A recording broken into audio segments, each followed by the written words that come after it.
Hi everybody, I am Dr. Bijaya Mishra. I welcome you to our channel, The Art of Learning Botany. So this lesson will learn about the fruit development in angiosperms. This is a unit of the sexual reproduction plants. So let us start with this fruit development in angiosperms.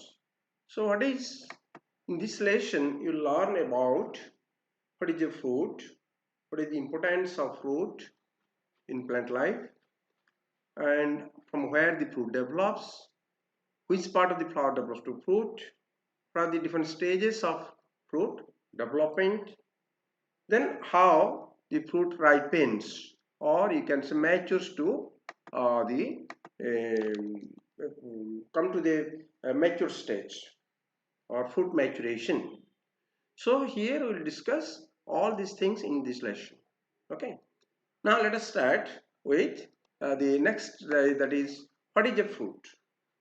So fruit is a post-fertilization product in a flower. So when the the flower is fertilized, pollinated and fertilized, the ovary is converted to a fruit. So after fertilization, the ovary is converted to fruit. So fruit is a matured ovary after fertilization, and the fruit contains seeds or seed inside it. And each ovary in the carpel matures to one fruit after fertilization. But gymnosperms do not produce fruit. Only angiosperms produce fruit. Why gymnosperms do not produce fruit? Because they lack a ovary. Like an ovary, therefore they are unable to produce fruit. So what is the importance of fruit in plants? Now you will find the fruit is very important for the plant. Not only that, it stores food material, richer food material for the plant, but also it helps in different other ways. First thing, it protects the seeds and embryos from the external environment. Because of a thick wall and the seeds are present inside, it protects it. Then the developing fruit provides moist environment and prevents desiccation of the embryo. So in some species, the fruits cause seed dormancy so that the seed will not germinate immediately, and the fruit wall also prevents the insects from attacking the embryo or the seeds. Besides, fruit help in seed dispersal so that it help in propagation of the plant, right? Because when you take the fruit, you throw it outside, so the seeds you throw here and there, so this plant is propagated through the fruit. Some fruits act directly as a propagulant. They can put inside the soil and directly it can grow to a plant. So these are the some importance of fruit to the plants. Now let us see what is the type of fruits, a true fruit and a false fruit. So the fruit you are taking, whether it's true fruit or false fruit, are you actually taking the proper fruit or some other parts of the flower? So after pollination and fertilization, the ovary starts developing a fruit.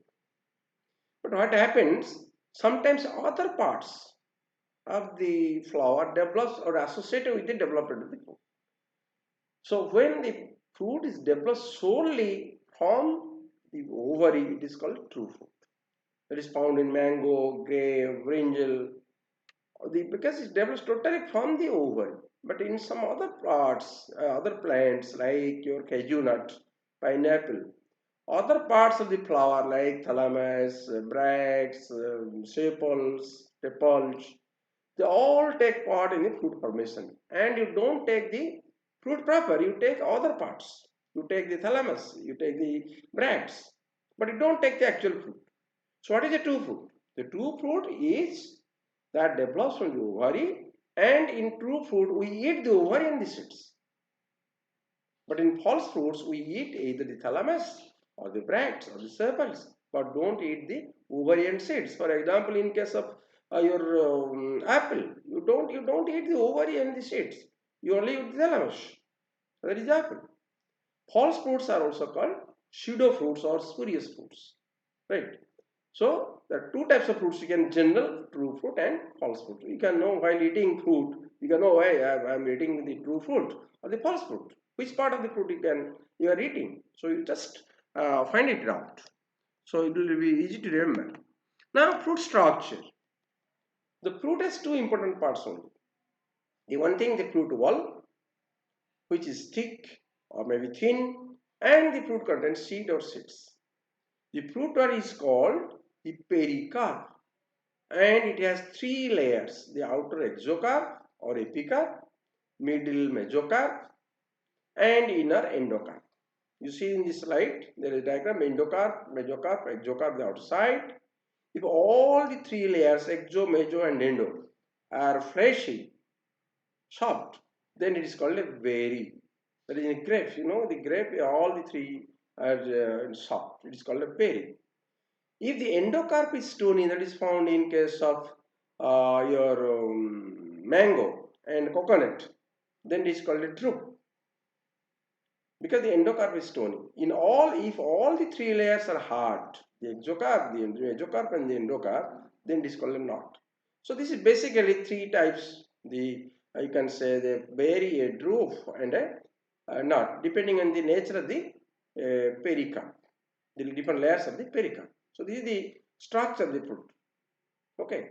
Now let's say the fruit types. The fruit also depends on the fruit types depends on the position of the ovary, number of ovaries taking per flower taking part in formation, multiple flowers in inflorescence. So single flowers having one or more separate carpels, either one carpel or more carpel, but they are all separate, develops to simple fruit. Right? Mango and grapes. All the carpels are separate. Each carpel will develop to separate fruit, and this is called simple fruit. Single pistil with two or more fused carpels, they give rise to syncarpous fruit. That is found in orange. That is multilocular 5 or multilocular ovary. You will find is called syncarpous fruits. And multiple separate ovaries in a flower. If so many carpels are there and ovary is there, they give rise to aggregate fruit. Each one will be compact, and each one will give rise to single fruits. So this is called aggregate fruit, that is found in blackberry and custard apple. And multiple flowers in an infloration, whole bunch of flowers, develop to a composite fruit or multiple fruit. Okay, that is found in pineapple, jackfruit. Use jackfruit you have seen. You can show you the slide.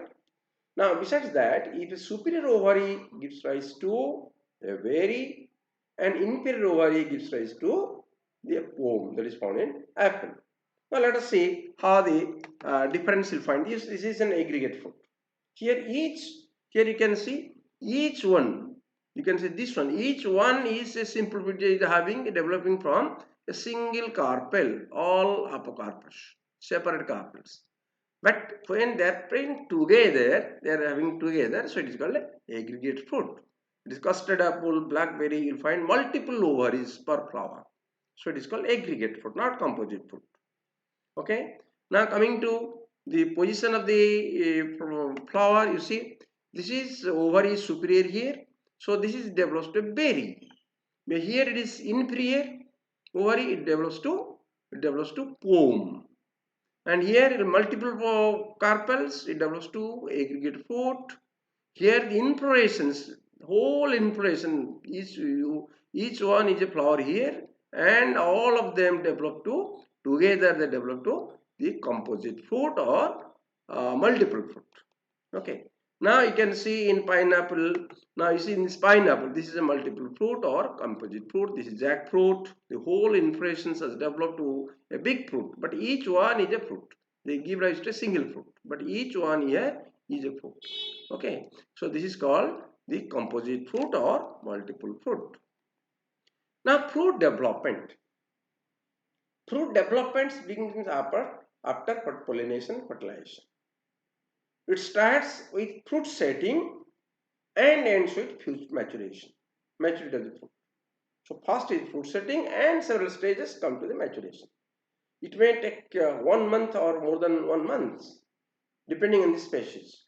Fruit development has 4 stages, goes through 4 stages. The first is fruit setting, where the ovary involves in this involves the ovary and the fruit is set, fixed to develop a fruit.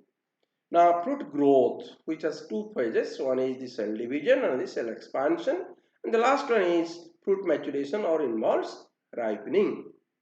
So four stages: fruit setting, cell division, cell expansion and fruit maturation. So four stages, right? Now next stage you will find fruit setting. So fruit setting is a transition phase of ovary from the flower to the developing fruit. After pollination and fertilization, the ovary expands, becomes thick and starts developing to the fruit.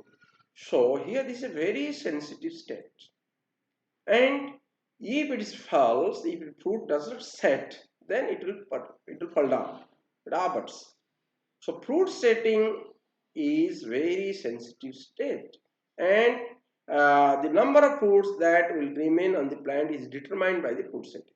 You must have seen in flower plants, in mango plants, this time you after flowering some small fruit develops, but some many of them fall down. They don't set, but those who stay set, they remain and give us the bigger fruit. So a good fruit setting is a start for the fruit production. So fruit setting prevents fruit fall. Fruit setting is mainly due to a hormone called gibberellic acid or GA that fruit setting starts. If GA is not produced or little produced due to lack of pollination or fertilization, then there is no expansion of ovary and fruit setting does not occur. So GA is involved in fruit setting. In the flowers which do not get pollinated or fertilized, the ovary will senescence and fall. So this fruit setting is very, very important. The next stage is your cell division, fruit growth. You can start with cell division. This is the second phase of the fruit development. Cell division gives the potential for ultimate size of the fruit. How many cells will be formed? That will determine the fruit size. The more cells, the bigger will be the fruit. So this phase lasts between 7 to 10 days, during which the cell division occurs throughout the fruit, particularly in the pericarp. Final fruit size is directly related with the number of cells produced in the period immediately following the pollination. So how many cells are produced? The fruit size is directly related to the number of cells produced. More cells means bigger fruit size. Cell division occurs mainly in the whole pericarp, but specifically in the outer layer, this epicarp region. The fruit development, it is the developing seeds or the number of fertilized ovules that control the rate of cell division in the ovary. So the seeds, developing seeds has a role to play in the fruit size. A hormone called cytokinin present in the surrounding tissue of the seed help in the cell division. So the cell division is affected by the cytokinin which is present around the seed. Okay, so this is called cytokinin. So after cell division there is cell expansion. This is the third phase in fruit development. Due to cell expansion, the fruit attains the maximum size, the full size. So cell division followed by cell expansion gives the proper size to the fruit. The primary stimulant driving the cell expansion is auxin.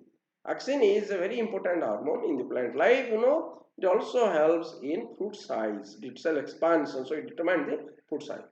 This thought that the high seed auxin concentration either directly promote the cell expansion or promote indirectly after diffusing into the surrounding tissue. Right. So cell expansion is affected by auxin, the hormone. Now, the fruit size. The fruit size is very important to farmer because a big fruit fetches good money for the farmer, and it also attracts the customer. But the fruit size is affected by number of cells per fruit. How many cells are present? Number of leaves on the plant per fruit. Per fruit, how many leaves are present in the plant for a single fruit?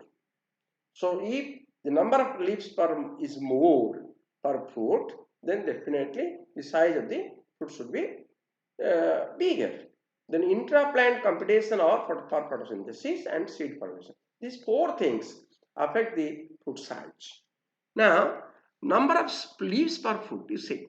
Leaves are the sites of photosynthesis. They produce the photosynthesis and the fruit is the sink where the photosynthesis is stored. More leaves per fruit means bigger the size. If you find one fruit has 10 leaves, per fruit is 10, and another fruit has 200 leaves, then definitely fruit for 200 will give a bigger size because more photosynthesis, so it will accumulate. But it does not mean that we will keep, there is some threshold limit, so we can go up to a certain limit minimum. Natural fruit fall at the beginning. I have told earlier that natural fruit fall in the beginning helps in increasing size of the fruit.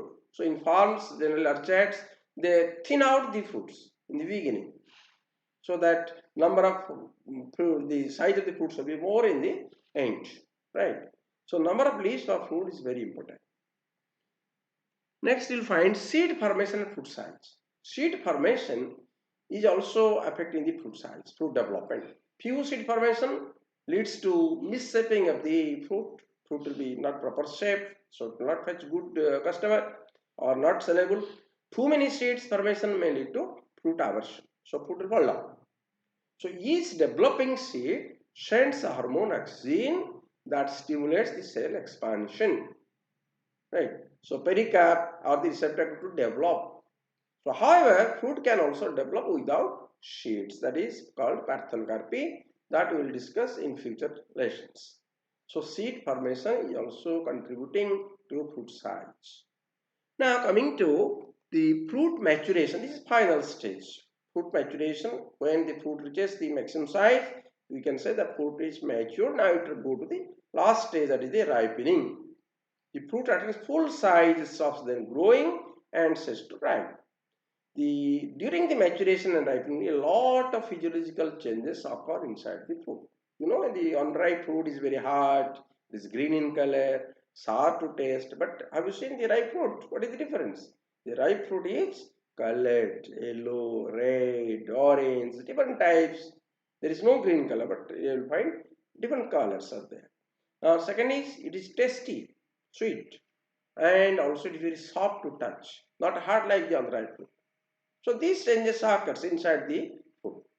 So when the fruit is ready to ripe, it is said that the fruit is fully developed and mature. This ripening of fruit is done by the hormone ethylene. So that is helping fruit ripening. Now, so all these are the four stages. Now what we have learned here, that what is a fruit? Fruit is a ripened ovary that develops from the ovary after pollination and fertilization. The nature of fruit depends on the position of the ovary, number of flowers per flower, number of carpels per flower, how they are apocarpous or syncarpous. The fruit that develops solely from the ovary is called true fruit. But if it is associated to other parts, it is called a false fruit. Now the fruit has a pericarp and it has three layers: mesocarp, exocarp, mesocarp and endocarp. Now, the fruit development occurs in four stages: fruit setting, cell division, cell expansion, and fruit maturation. There are four stages. Gia helps in fruit setting, cytokinin helps in cell division, auxin helps in cell expansion, and ethylene helps in fruit maturation or ripening. Fruit size is dependent on number of leaves per fruit, number of seeds in a fruit, and number of cell divisions during development. So this is all about the fruit development. And let us see how far you have remembered anything in self-assessment question 1. So fill up the blanks with appropriate answers from the choice. A fruit is a dash, a post-play product of pistil, post-product of flower, body having seeds, post-play product of ovary. That is D is the most suitable answer out of the four. A true fruit is formed from ovary. First, A is the answer, because all others are associated, means it is not a true fruit, it is a false fruit. 3. Fruit which develops from a single ovary of a single flower is called a simple fruit. B, not single, simple fruit. If the endocarp of a fruit is stony, then it is called a drupe. Mango or coconut will find stony. In a knot, which layer is hard? All the layers. Epicarp is hard. The epicarp, mesocarp, endocarp, all the layers are hard, so the answer is D.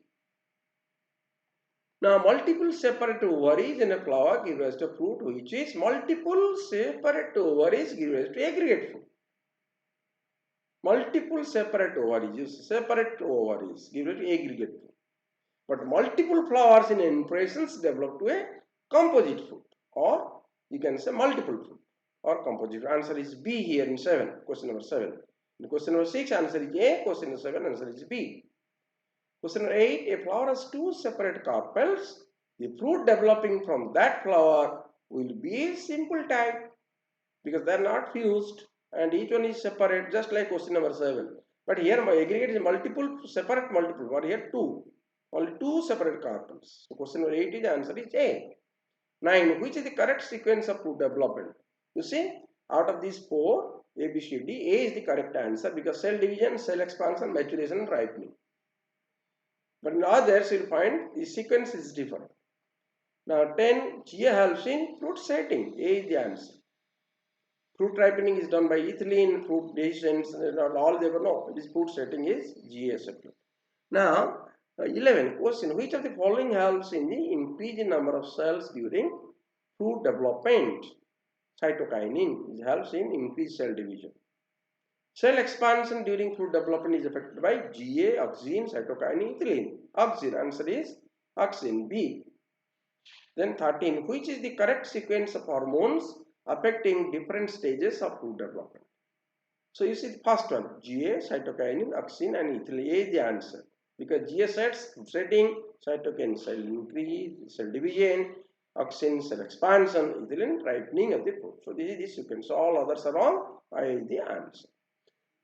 Now coming to the short answer type, very short answer questions following in 2 or 3 lines. What is a fruit? So fruit is a post-fertilized change in the flower that develops from the ovary after fertilization and bears seeds.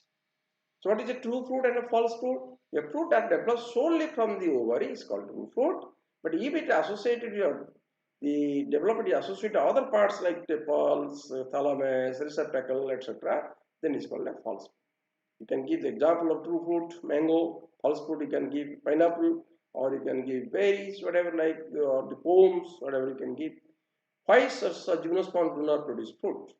Because they don't have ovary. So they cannot produce fruit. Right? Any two significance of fruits in plants?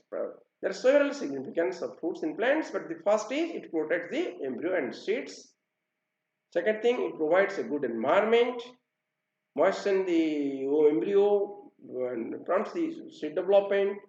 Third is it helps in seed dispersal, propagation of the plants. Right? One difference between simple fruit and aggregate fruit. Simple fruit develops from a single ovary for flower, while aggregate fruit develops from multiple ovaries, free ovaries for flower. Means in a flower which have many ovaries, separate ovaries, they give us aggregate fruit. And if a flower has a single ovary, then it will give it a simple fruit. Then what are the stages of fruit development? There are 4 stages: fruit setting, then cell division, then cell expansion, and fruit maturation. There are the 4 stages. What do you mean by fruit setting? So fruit setting is a transition stage in which after pollination and foliation the ovary starts developing into fruit to accommodate the embryo and seeds. So this determines the fruit size, the setting of the how many numbers of fruits will stay in the plant. So fruit setting is very important and is determined by affected by the hormone gibberellication. Name the different plant hormones that take part in fruit development. At different stages, there are 4 stages, 4 hormones are involved. The first stage, the fruit setting, is affected by gibberellication. Second stage is cell division, affected by cytokinin. Third is cell expansion, affected by auxin. And fourth is fruit maturation ripening, affected by ethylene ripening. Okay. So there are the 4 stages, 4 hormones. What is pericarp and name its layers? So pericarp is the layer out of this fruit wall, you can say fruit outer wall, and just 3 layers. The outer wall is called the exocarp or epicarp, and the middle layer is called mesocarp, and the inner layer is called endocarp. Depending on the nature of the layers, the fruits are of different type. So I think you like this lesson. and you can share with your friends. You subscribe. If you are not subscribed, you can subscribe my channel and learn different lessons and discuss the question and answer. Thank you very much.